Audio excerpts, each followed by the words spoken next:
You're watching Drake Wing Gaming. Enjoy the video.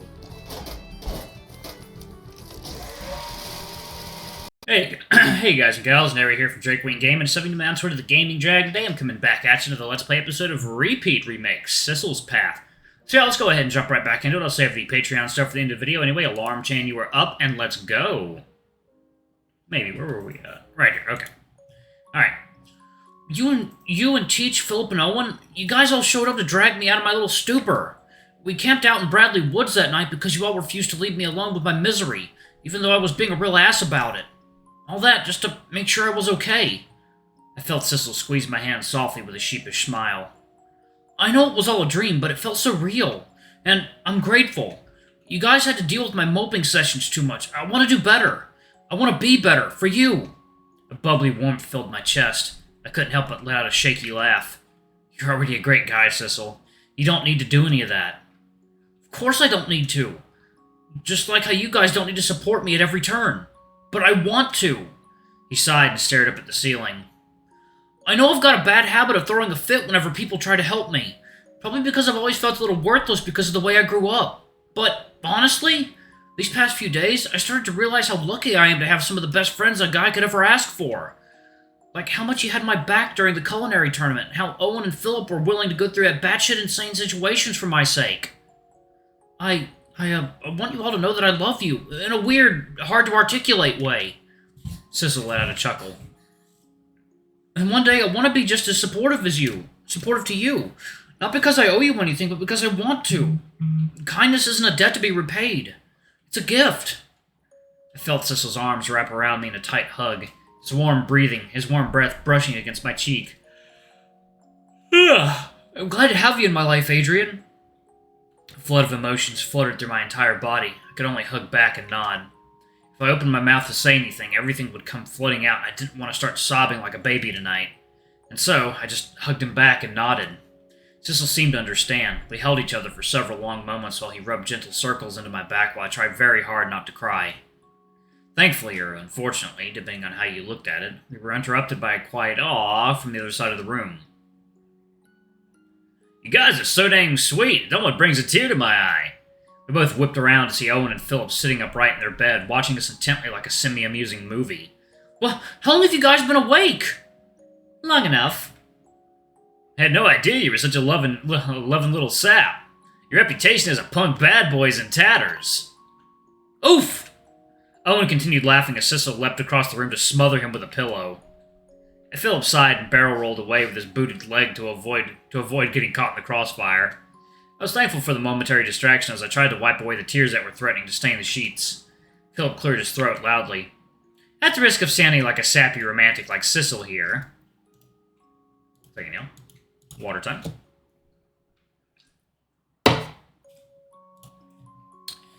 I don't have many friends.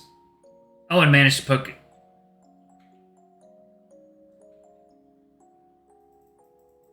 Owen, why are you naked? Okay. Owen managed to poke his head out from Sissel's smothering grip with a grin. Really? But you have such a warm and loving personality. Oof. Philip promptly shoved Owen's face back into its pillowy grave. My point is, I'm glad that I've got you guys. So, if you need me to do battle with your debt collectors or need a hand with dealing with your moping sessions, I'll be there.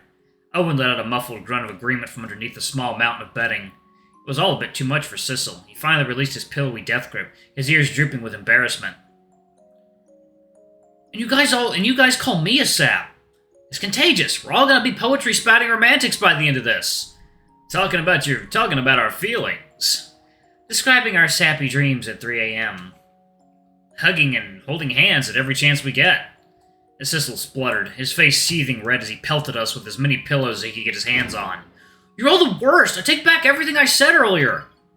Ow! Hey, put that down! Hey, don't take my sheets! I'm not wearing anything underneath! No kidding. Sissel's flustered rage was savage. Owen and I bore the brunt of the assault as Sissel tossed us to the ground and trapped us in a tangled blanket burrito. We tried very hard to hold in our laughter as he pelted us over the head with various soft cushions as punishment. Philip managed to avoid the bloodshed waving his booted leg like a bludgeoning weapon. Sappy nonsense aside, how are you feeling, Sissel? I mean, we just spent a whole day rescuing your newly discovered uncle and fleeing from gun-wielding debt collectors who killed your mom. You probably have some opinions on all that. Sissel paused his pillow violence with a thoughtful look. I'm surprisingly okay. With all you guys by my side, I feel weirdly safe. Honestly, I'm more worried about Boss than anything else. Your uncle? Yeah, we've only had one conversation since this all happened, and that was the door between us. He's been holed up in his room ever since. Boss probably just needs some time on his own to sort himself out. But... Sissel laughed and flopped back onto her bed, leaning his head on my shoulder. Herschel's kind of like me. If he never had idiots like you guys to keep me afloat, that gross feeling when people care for you and you can't do anything to repay them. I know it well.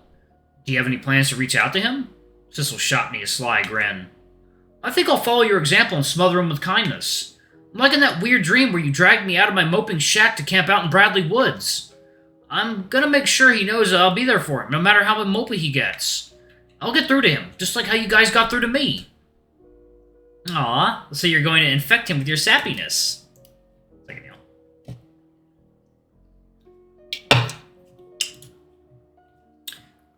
Adrian was right, that shit really is contagious. Oof!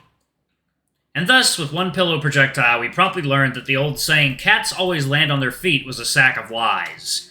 Unlike Owen, however, Philip had a tendency to fight back. The night soon descended into a savage pillow fight that ended with Morse banging at our door telling us to keep the noise down. As we settled back down to enjoy what few sleeping hours we still had, a strange sense of melancholy washed over me. That dream that Sissel mentioned here, where we all camped out at Bradley Woods, it felt like an eternity ago. It was an easier time where everyone was just hanging out without a worry in the world. Everyone. I sat up from the bed and reached for my phone, scrolling through my contacts until I found Jinny's number. With a few quick taps, I sent her a few texts telling her about the day's events and asked if she was doing well. Hope to see you soon, I ended the long message and clicked send. No answer. The melancholic weight hung heavier on me. She was probably fine. It was like 4 a.m. right now. It's normal for her to not answer immediately. With a sigh, I sank back into the bed at Sissel's side. As exhaustion slowly lulled me to sleep, I kept wondering if Jinny was alright. I haven't heard from her in a while. All of us hanging out like this, things just didn't feel the same without her. Uh-oh. Oh no. At a small hospital across town, Jinny laid in an exhausted slump, her face stony and cold. Haley stood at her bedside, her head hung in a defeated slump. Time was running out. I was a fool. I never should have used my strength to help that damn brat and his friends. Your lifeline would have lasted longer. Jinny didn't reply. Her eyes were glazed over, her mind a fog of painkillers and exhaustion. Even so, she let out a small laugh. What would be the point? Haley glared. I'm tired of fighting this fight. How many times do I have to see you like this? When will this repeating nightmare end? Jinny smiled and turned to look at her crestfallen wish. It would have ended a long time ago if you just let me go. At that, Haley snapped up and glared at her wordlessly. Jinny only sighed and sank deeper into her pillow, wincing at the tiniest movement. Her bones ached and her lungs strained with each breath she took. Look on the bright side. At least I get to sleep in a comfy bed this time around. I don't remember clearly, but I think the last time I was buried under a burning building. This way is preferable if a bit boring. Haley's scowl deepened. Jinny could only laugh. You need to start taking this seriously. How many years have we been doing this song and dance? If I didn't try to have a bit of fun with it, I would have gone crazy already.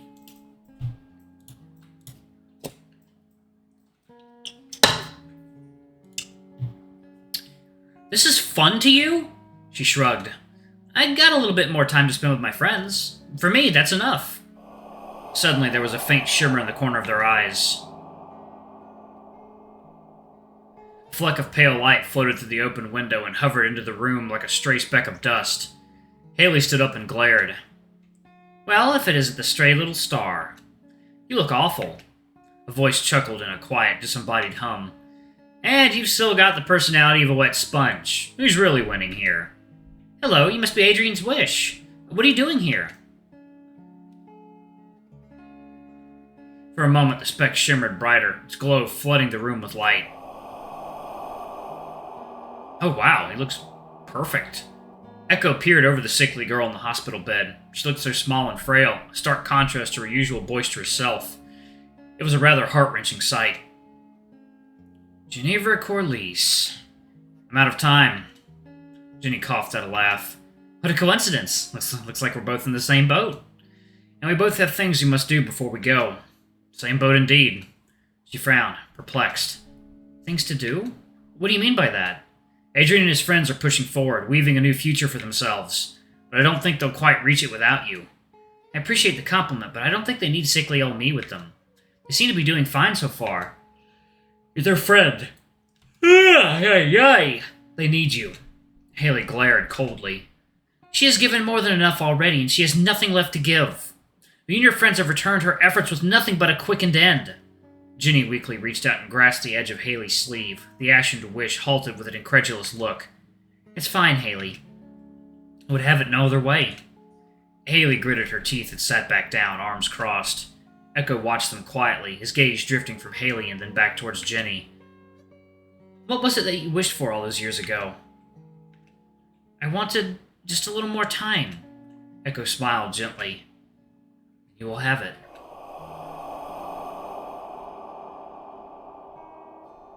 I have very little time left myself, but I can use what little I have to extend yours. It may be a few days, weeks, or maybe even months. I'm not sure at this point, but I know that I can lengthen the thread of your life just a little longer. Jinny struggled to lift her head with a frown. Wait, but what will happen to you? Echo smiled wryly.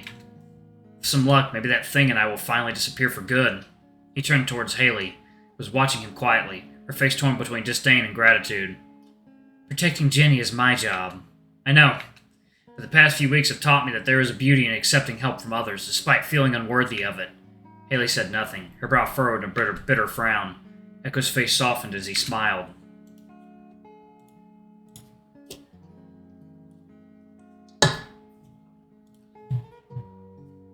I envy you. I really do. Be born is a kind and pleasant wish. I'm nothing of the sort. You were. Maybe you strayed a little, but everyone does sometimes. I know this repeating nightmares worn you down, but maybe someday you'll find that kindness again. Echo sighed, his gaze torn between the two before him. If I may ask for something selfish, could you two look after him when I'm gone? He's been getting better lately, but he's always been a bit hopeless when I left on his own. Jinny nodded firmly. Of course. We'll make sure everything turns out alright this time. And thank you. Echo smiled.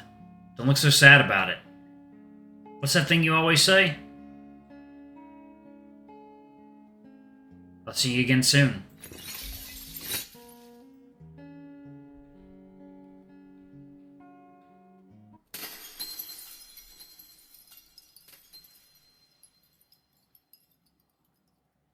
Oh no.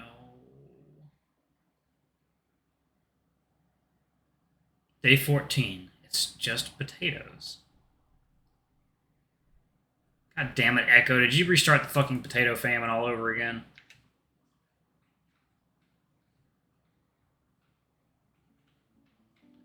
It was my greatest misfortune that Sissel woke me up at the crack of dawn the next morning. In most circumstances, I would have just shoved him out of the bed and continued with my beauty sleep. But I had boyfriend responsibilities now. Alright, y'all. I'm gonna go ahead and pause it right there. Thank you all so much for watching. Don't forget to like, comment, subscribe, ring that notification bell, and check out our Patreon if you can. It always helps. Before I go, I'm going to give a quick shout out to our lovely bronze tier patrons. Thank you all for all you do for the channel. We greatly appreciate your support. Thank you to our silver tier patron, Cade Silverman. Thank you for going a bit above and beyond. It's greatly appreciated. Anyway, if y'all want to get your names in the credits, get access to all of our not safe for work contents as little as $5. Alrighty, I love you all, and I'll see you all in the next video. Bye-bye!